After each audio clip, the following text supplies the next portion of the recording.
नमस्कार। तो देखिए 11 जून 2024 को जो था वो कंडक्ट किया गया था पीजीटी इकोनॉमिक्स का पेपर। इस पेपर को जो है हम डिस्कस करेंगे और इन क्वेश्चंस को डिटेल से देखेंगे। 2 सेक्शन आज कवर किए जाएंगे और इन क्वेश्चंस को डिटेल से देखेंगे ताकि जो आपके आने वाले पीजीटी के एग्ज़ाम हैं उनमें आपको हेल्प मिल सके। और आप देखेंगे कि कितनी हेल्प आपको यहाँ से मिली है हमारी वीडियो से।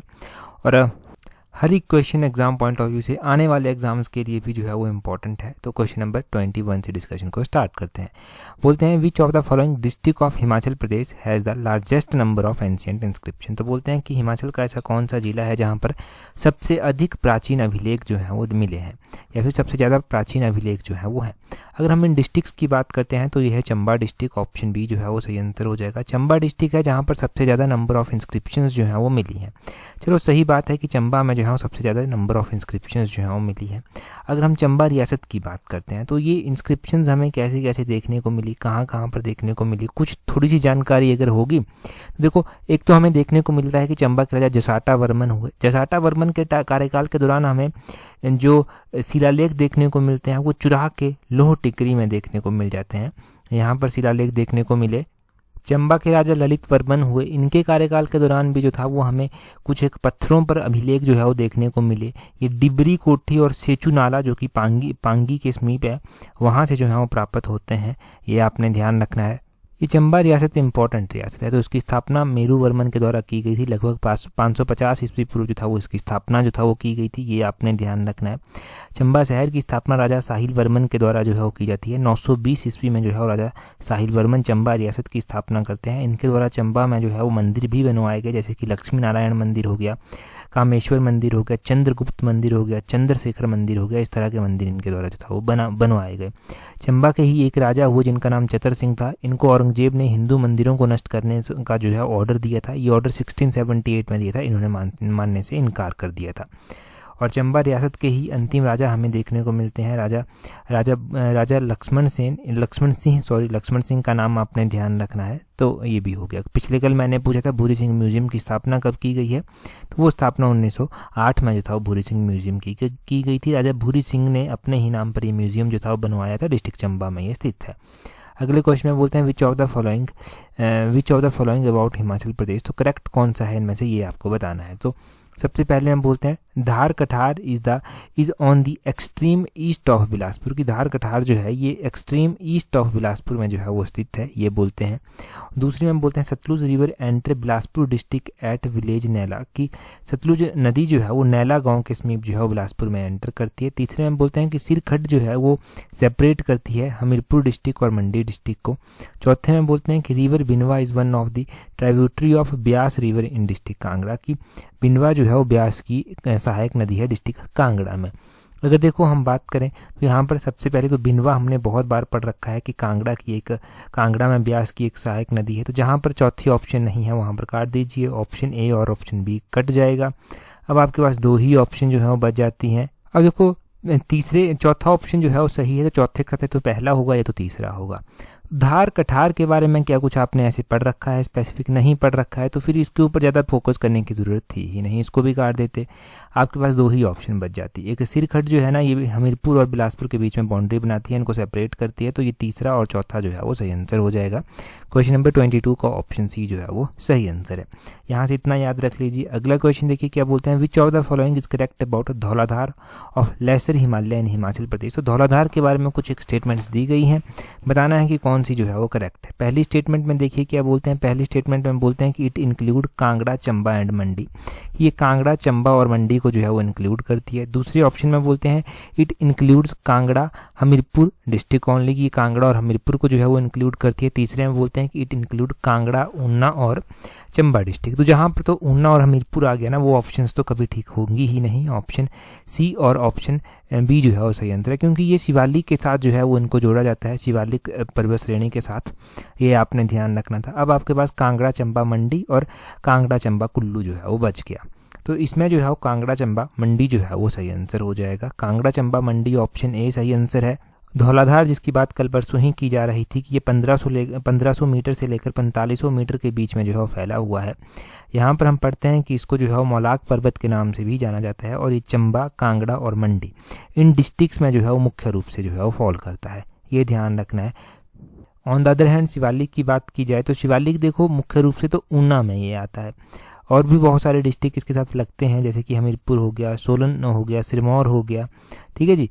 परंतु ये वही जो शिवालिक रेंज है इसको मानक पर्वत कहते हैं, और ये 350 मीटर से 1500 मीटर के बीच में जो है वो इसका एल्टीट्यूड जो है वो वेरी करता है, ये आपने नोट करना था। अगला क्वेश्चन देखिए क्या बोलते हैं, identify the state of India which has more percentage of national population than Himachal Pradesh from the following. तो बोलते हैं कि आपको इनमें से कौन सा स्टेट बताना है जिसकी पॉपुलेशन, ऐसा राज्य की पहचान कीजिए जिसकी प्रतिशत राष्ट्रीय जनसंख्या हिमाचल प्रदेश से जो है वो अधिक है। तो हिमाचल प्रदेश से अधिक पॉपुलेशन किसकी हो सकती है यहाँ पर, अगर इन सभी ऑप्शंस को आप एनालाइज करते तो बेस्ट ऑप्शन एक होता आपके पास कि आप इस क्वेश्चन को छोड़ देते अगर नहीं आता, क्योंकि इतना डाटा याद रखना मुश्किल हो जाता है थोड़ा। अब देखो यहाँ पर ना परसेंटेज बात की गई है पॉपुलेशन की, तो उत्तराखंड ऑप्शन डी जो है वो सही आंसर है। चलिए मौका मिला है तो यहाँ की पॉपुलेशन जो है वो डिस्कस कर लेते हैं हम हर एक डिस्ट्रिक्ट की, कि किसकी कितनी पॉपुलेशन जो है वो है। उत्तराखंड की सबसे पहले बात की जाए कि उत्तराखंड की पॉपुलेशन कितनी है, तो उत्तराखंड की पॉपुलेशन है 1,86,292। ये जो है वो उत्तराखंड की पॉपुलेशन है। यहाँ पर लिख दूं मैं 1,86,292, ये जो है वो यहाँ की पॉपुलेशन है। उसके बाद मणिपुर की बात की जाए कि मणिपुर की कितनी है, तो यहाँ की हिमाचल से कम है। यहाँ की कितनी है 28 लाख अप्रॉक्सीमेटली है, एग्जैक्टली अगर हम बात करें तो यहाँ की है 28,55,794, ये यहाँ की पॉपुलेशन है। अगर हम मेघालय की बात करें तो मेघालय की कितनी है, मेघालय की है 29 लाख अप्रॉक्सीमेटली, एग्जैक्टली है ये 29,66,889, ये आपने ध्यान रखना है। त्रिपुरा की अगर हम बात करें, देखो त्रिपुरा की कितनी है, त्रिपुरा की है 36 लाख, कितनी है अप्रॉक्सीमेटली 36 लाख, एग्जैक्टली है यहाँ की त्रिपुरा की 36,73,917, ये जो है वो यहाँ की है। और हिमाचल की इन तीनों डिस्ट्रिक्ट से ज़्यादा है, कितनी तीनों स्टेट से ज़्यादा है 68,64,600। तो उत्तराखंड की पॉपुलेशन जो है वो सबसे ज़्यादा हुई इस हिसाब से इनमें से जो ऑप्शंस दिए गए हैं। अच्छा यहाँ पर ना हम लिटरेसी रेट की बात कर लेते हैं। यहाँ पर डाटा लिटरेसी रेट का भी पूछा जा सकता है। तो हिमाचल का लिटरेसी रेट जो है वो कितना है, हिमाचल का लिटरेसी रेट 82.80% है। उत्तराखंड के लिटरेसी रेट की बात करें तो उत्तराखंड का लिटरेसी रेट हिमाचल से कम है, कितना है 78.8% यहाँ का लिटरेसी रेट है। मणिपुर के लिटरेसी रेट की बात करते हैं तो वहाँ का भी हिमाचल से कम है, 79.2% मणिपुर का लिटरेसी रेट है। मेघालय के लिटरेसी रेट की बात करते हैं तो वो हिमाचल से कम ही है, वो है 74.2%, ये आपने ध्यान रखना है 74.2%। और उसके बाद त्रिपुरा की अगर हम बात करते हैं तो त्रिपुरा का है 87.2%, ये त्रिपुरा का ज़्यादा है 87.2%, ये ज़्यादा है सबसे। तो ये हमने लिटरेसी रेट भी जो है और जान लिया। अगला क्वेश्चन देखिए क्या बोलते हैं which sector of Himachal Pradesh has the highest growth rate of gross value added at constant prices from 2018 to 2022-23। तो बोलते हैं कि 2018-19 से 2022-23 के बीच हिमाचल प्रदेश के किस सेक्टर में ग्रॉस वैल्यू एडिट में कांस्टेंट प्राइस की वृद्धि दर सबसे अधिकतम थी। तो ये थी सेकेंडरी सेक्टर में, ऑप्शन सी जो है वो सही आंसर हो जाएगा। देखो यहाँ पर बात ग्रॉस रेट ऑफ जो यहाँ पर बात की जा रही है ग्रॉस वैल्यू एडिट की कांस्टेंट प्राइजेस पर, तो हम प्राइमरी सेक्टर की अगर ये ग्रोथ रेट जानेंगे 2022-23 में तो वो थी 2.0%। अगर हम सेकेंडरी सेक्टर की जानेंगे तो सेकेंडरी सेक्टर की 7.2% थी, और अगर हम टर्सरी सेक्टर की जानते हैं तो टर्सरी सेक्टर की 6.9% थी, ये आपने ध्यान रखना है। अच्छा प्राइमरी सेक्टर में क्या आता है, सेकेंडरी सेक्टर में क्या आता है और टर्सरी सेक्टर में क्या आता है। देखो प्राइमरी सेक्टर की जब भी बात की जाती है तो प्राइमरी सेक्टर में जो है जो हमारा क्रॉप हो गया, फॉरेस्ट हो गए, जो फिशरीज होगी, माइनिंग हो गई, लाइव स्टॉक हो गया, क्वेरिंग हो गई, ये सारी जो है ना चीज़ें प्राइमरी सेक्टर में जो है वो आती हैं। सेकेंडरी सेक्टर हमारा इंपॉर्टेंट है, इसमें मैन्युफैक्चरिंग आता है, इसमें गैस आता है, वाटर सप्लाई आता है, इसमें जो है इलेक्ट्रिसिटी, कंस्ट्रक्शन, ये सारी चीज़ें इसमें आती हैं। अगर हम टर्सरी सेक्टर की बात करते हैं तो टर्सरी सेक्टर में जो है ट्रांसपोर्ट, जैसे कि हमारा रेलवे हो गया, ये सारी चीज़ें आती हैं इसमें जो है वो होटल्स आ जाते हैं, सर्विसेज आ जाती हैं, और रोड, वाटर, ये सारी चीज़ें जो हैं वो टर्सरी सेक्टर में जो है वो आती हैं। तो प्राइमरी, सेकेंडरी और टर्सरी सेक्टर का डिफरेंस भी पता होना चाहिए कि कौन कौन सी चीज़ें किस सेक्टर में आती हैं। अगला क्वेश्चन देखिए 26 नंबर क्वेश्चन। तो ये क्वेश्चन तो देखो जिन्होंने टेस्ट सीरीज ज्वाइन कर रखी है, टेस्ट सीरीज में हमने ना 2 PDF शेयर करके रखी हैं आपके साथ इकोनॉमिक सर्वे की, जिनमें 25-25 क्वेश्चन जो हैं वो इकोनॉमिक सर्वे के हैं, और इनमें से जो पहली टेस्ट सीरीज थी उसका क्वेश्चन नंबर 4 था। ये पूरा का पूरा हमने ऐसे ही डिस्कस किया था, मैंने टेलीग्राम पर भी तो आपके साथ शेयर किया ही था ये क्वेश्चन का स्क्रीनशॉट। ठीक है जी, मैंने टेस्ट सीरीज का स्क्रीनशॉट शेयर किया था। क्वेश्चन देखिए, बोलते हैं identify the rank of Himachal Pradesh in social progress index 2022 from the following. तो सोशल प्रोग्रेस इंडेक्स में हिमाचल का रैंक जो है वो क्या है। देखो सोशल प्रोग्रेस इंडेक्स की अगर हम बात करते हैं ना तो इसमें हिमाचल का रैंक 7th रहा है, ये आपने ध्यान रखना है। अगर हम यहाँ पर ही बात करें कि सोशल प्रोग्रेस इंडेक्स 2022 में हिमाचल का रैंक 7th रहा, हिमाचल का ऑप्शन बी सही आंसर है। वैसे स्कोर भी हिमाचल का पूछा जा सकता है तो स्कोर था 63.28, ये आपने स्कोर ध्यान रखना है हिमाचल प्रदेश का यहाँ पर। ठीक है जी, और हिमाचल प्रदेश को जो है वो वेरी हाई सोशल प्रोग्रेस की कैटेगरी में रखा गया है। वैसे ही इसमें ध्यान रखना है कि हिमाचल का रैंक तो 7th है और 63.28 स्कोर है। पहला रैंक इसमें पुडुचेरी का रहा है जिसका स्कोर जो है वो 65.99% है। दूसरा जो है वो इसमें लक्षद्वीप का रहा है जिसका जो है वो स्कोर 65.89 है। तीसरा यहाँ पर गोवा का रैंक रहा है जिसका स्कोर जो है वो 65.53 है। ये टॉप के 3 स्टेट आप याद रख लीजिए आप यहाँ पर। अगला क्वेश्चन देखिए क्या बोलते हैं, यहाँ पर बोलते हैं which of the following is the only Reserve Bank of India classified urban centre in Himachal Pradesh. तो हिमाचल प्रदेश में रिजर्व बैंक ऑफ इंडिया का एकमात्र जो क्लासिफाइड शहरी केंद्र है वो शिमला में है। ऑप्शन ए जो है वो सही आंसर है। ये तो क्वेश्चन गलत हो ही नहीं सकता था आपका। अभी हम नेक्स्ट क्वेश्चन देखते हैं। उससे पहले देखो, अगर आप टेस्ट सीरीज ज्वाइन करना चाहते हैं पेपर 1 के लिए, अगर आपका पेपर 1 है तो टेस्ट सीरीज का लिंक नीचे डिस्क्रिप्शन बॉक्स कमेंट बॉक्स में दिया गया है। अच्छी खासी प्रैक्टिस आपकी हो जाएगी और आपने अच्छे से तैयारी कर रखी है। देखो आपको अपनी कमियों का पता चल जाएगा। आप पेपर तो कैसा भी आ सकता है तो आप खुद को इम्प्रूव कर सकते हैं यहाँ से और अपनी स्टडी को एक बहुत अच्छी शेप जो है वो दे सकते हैं। जब तैयारी कर रहे हैं तो एक टेक्निकल और एक सिविलाइज्ड वे में तैयारी की जाए तो एग्ज़ाम के लिए अच्छा होगा और डेफिनेटली आप फाइनल मेरिट लिस्ट में अपना नाम भी देखेंगे। फिर नीचे दिया गया है टेस्ट सीरीज का लिंक। आगे बोलते हैं how many seats in super speciality courses were filled up in Indira Gandhi medical college and hospital in Shimla during session 2022-2023। तो देखो ये भी बड़ा डीप क्वेश्चन था वैसे तो। इसमें 7 जो है वो 28 का सही आंसर हो जाएगा। अब देखो ना, आपने जितना मर्जी भी पढ़ लिया हो परंतु पॉइंट टू पॉइंट एक एक चीज़ तो याद नहीं रखी जा सकती। परंतु फिर भी जब एग्ज़ाम में पूछा गया था तो एग्जामिनर एक्सपेक्ट कर रहा है कि एक एक चीज़ याद रखी हो आपने। कोशिश करेंगे कि ऐसी चीज़ें भी याद रखें और इनको कभी भूलें ना। अगला क्वेश्चन देखेंगे, तभी पॉसिबल है जब हम बार बार रिवाइज करेंगे। अगले क्वेश्चन में बोलते हैं in whose reign the Chamba painting got the royal patronage for the first time. तो चंबा पेंटिंग को जो था वो सबसे पहली बार जो था वो किस राजा के कार्यकाल के दौरान जो था वो एक राजकीय संरक्षण जो था वो मिला था। जब भी चंबा पेंटिंग की बात की जाती है तो आपने राजा उदय सिंह का नाम पढ़ा है, यहाँ पर ऑप्शन बी सही आंसर है। ये क्वेश्चन तो बहुत बार रिपीट किया भी गया है पब्लिक सर्विस कमीशन के द्वारा ही, तो ये तो आसान था क्वेश्चन भी।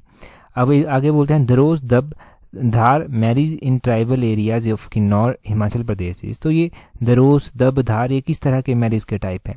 तो देखना जिस दिन पेपर था ना उसी दिन मॉर्निंग में एक वीडियो अपलोड हुई थी। अगर जाने से पहले वो वीडियो देखी होती तो 4-5 क्वेश्चन तो ठीक हो ही जाते उसी वीडियो से, क्योंकि ये क्वेश्चन भी उसी वीडियो में डिस्कस हुआ था।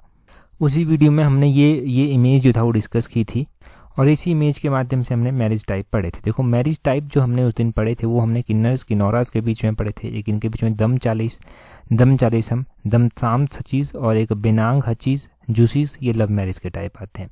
ये दरोस दुबर ये जो है ये सारे के सारे हुचीज हो गया, ये मैरिज बाय फोर्स आते हैं, फोर्सफुली की जाने वाली शादी हैं। प्रोनाउंसिएशन आप अपने हिसाब से याद रख सकते हैं प्रोनाउंसिएशन को करके। जानेखंग जानेतंग हो गया, ये कॉमन मैरिज के टाइप हो गए। न्योतांग मिरांग हो गया, ये फॉर्म ऑफ मैरिज है जिसमें सिर्फ 2 लोग जाते हैं। मैंने उस दिन भी बताया था क्योंकि फाइनेंशियल कंडीशन जो है वो अच्छी नहीं होती। और मैरिज बाय जो स्वांगलास के द्वारा प्रैक्टिस किए जाते हैं वो भी हमने उस दिन पढ़े थे। रुस्ताते ब्याह हो गया, ये एलॉपमेंट है। इसमें क्या होता है लड़का लड़की एक दूसरे के साथ प्यार में पड़ जाते हैं और वो शादी कर लेते हैं। एक कुआ ब्याह होता है, ये कैप्चरिंग मैरिज होती है, इसमें कैप्चर कर लेता है लड़का जो है लड़की को। और एक मजमी ब्याह होता है, इसमें होता है बॉय जो है वो अपनी बहन को जो है वो लड़की के घर भेजता है क्योंकि वो खर्चा नहीं दे सकता, इसलिए वो अपनी बहन को उसके घर भेज देता है। ठीक है जी, तो लड़की को लाने के लिए भेजा जाता है उसके घर। तो ये हमने उस दिन पढ़े थे, तो ये 2 नंबर कहीं नहीं जाते थे आपके अगर मॉर्निंग में ही वीडियो देख के गए थे तो ये ध्यान रखना था। मिशन एलाइड की जो हमारी सीरीज़ है ना वो बहुत ही ज़्यादा पावरफुल है हिमाचल के एग्ज़ाम के लिए। तो उस सीरीज़ को अगर आप फॉलो कर रहे हैं तो आपको बहुत कुछ सीखने को मिला होगा। अगला क्वेश्चन देखिए क्या बोलते हैं, यहाँ पर बोलते हैं of which following person place institute religion place of Himachal Pradesh Himachal Pradesh no postal stamp was released up to 2009। तो बोलते हैं कि हिमाचल प्रदेश के निम्नलिखित में से व्यक्ति, संस्थान या फिर कोई स्थान है, धार्मिक स्थान है, वर्ष 2009 तक डाक टिकट जारी नहीं किया गया था। तो डाक टिकट जो था वो किस में जारी नहीं किया गया था? अमृता शेरगिल 2009 तक कोई भी डाक टिकट जो है वो जारी नहीं किया गया था। ऑप्शन सी सही आंसर हो जाएगा।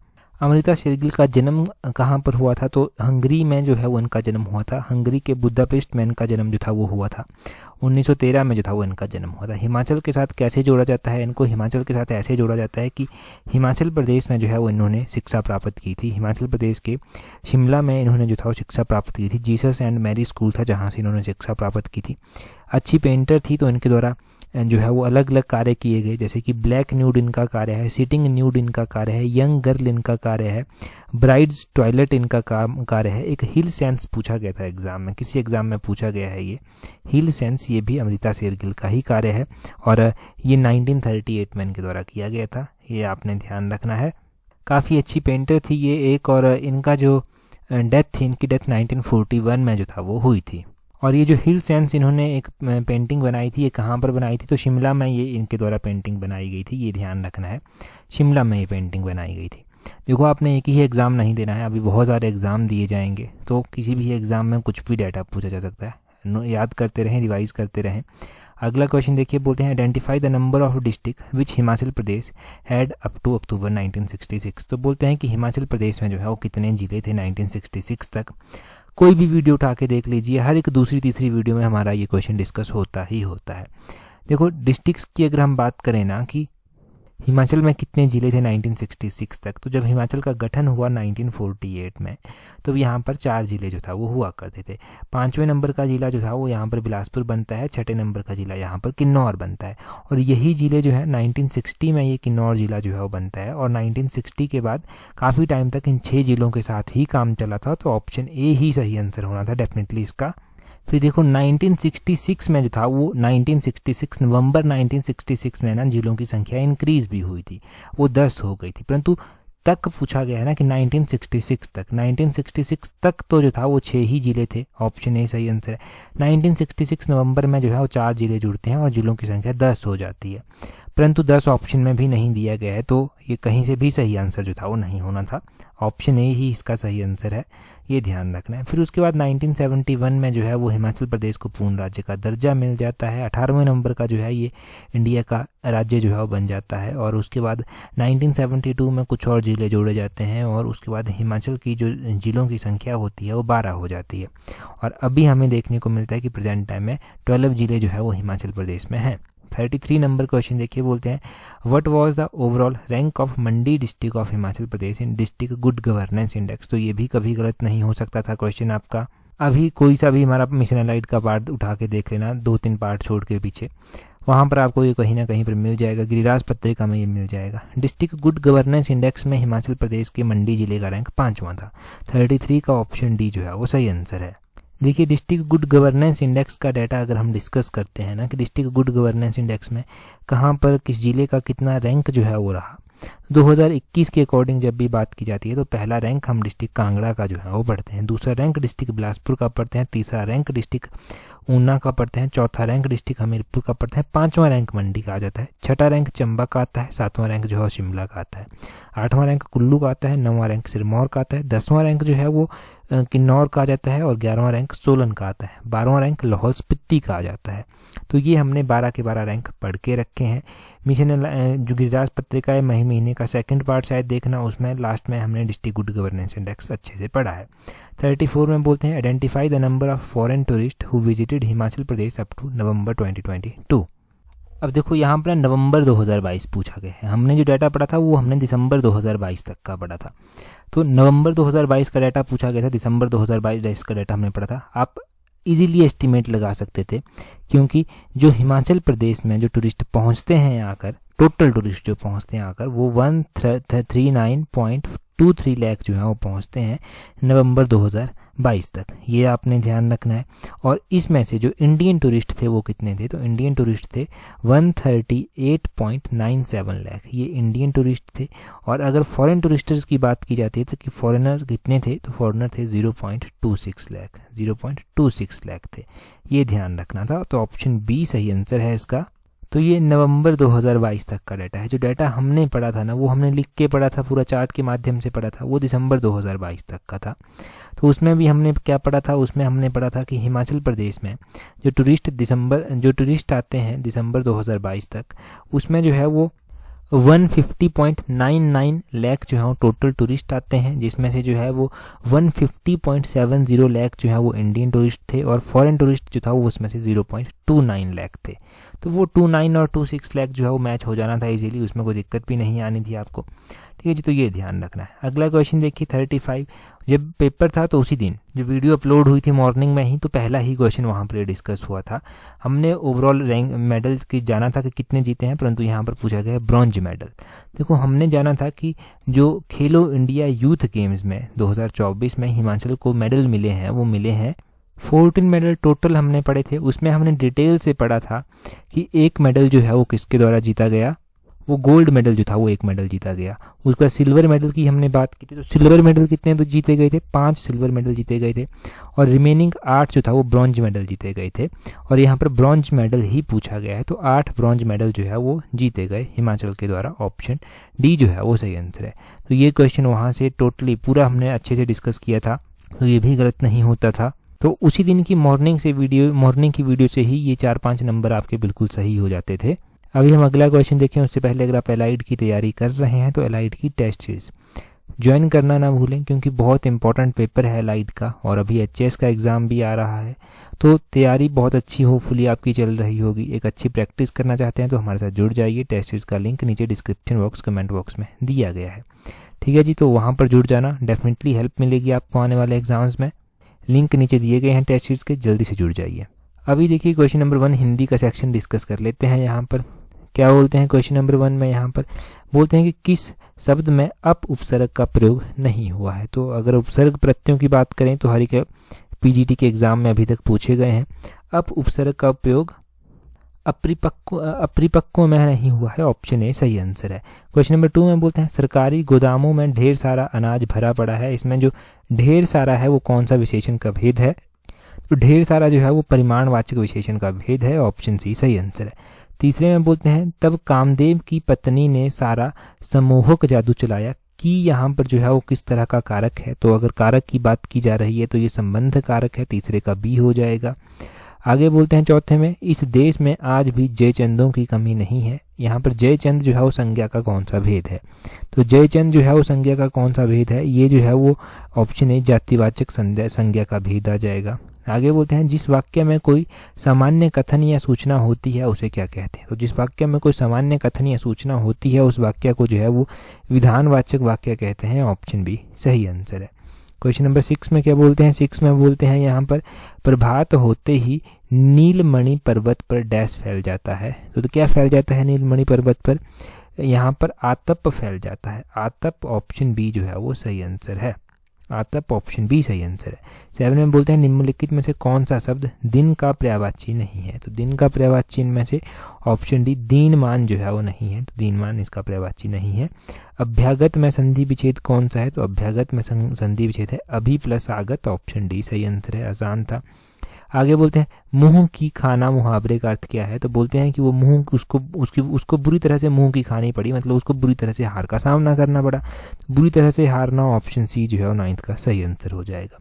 आगे बोलते हैं स्वार्थ समीर चली ऐसी सब प्रेम दीप बुझाए। इस पंक्ति में कौन सा अलंकार है, तो इसमें जो है वो ऑप्शन बी रूपक अलंकार जो है वो आ जाएगा। तो इसमें रूपक अलंकार है। हमने आज 2 सेक्शन डिस्कस कर लिए, एक हमने एचपीजी के अच्छे से पढ़ लिया, दूसरा हमने हिंदी का सेक्शन अच्छे से डिस्कस कर लिया। बाकी के 2 सेक्शन कल डिस्कस कर लेंगे। और खुद से रिवाइज करते रहिए, जो भी आपकी किताबें हैं बार बार रिवाइज कीजिए, प्रैक्टिस कीजिए टेस्ट सीरीज को, बहुत ज़्यादा हेल्प आपको मिलेगी और एग्ज़ाम क्वालिफाई करना आपके लिए आसान हो जाएगा। अगर टेलीग्राम पर नहीं जुड़े हैं, जहां पर ये पीडीएफ अपलोड की गई है वहां पर जुड़ जाइए। @allexam31 सर्च करना अपने टेलीग्राम से, आपको हमारा टेलीग्राम चैनल मिल जाएगा। That's all, thank you very much for watching and listening it very patiently.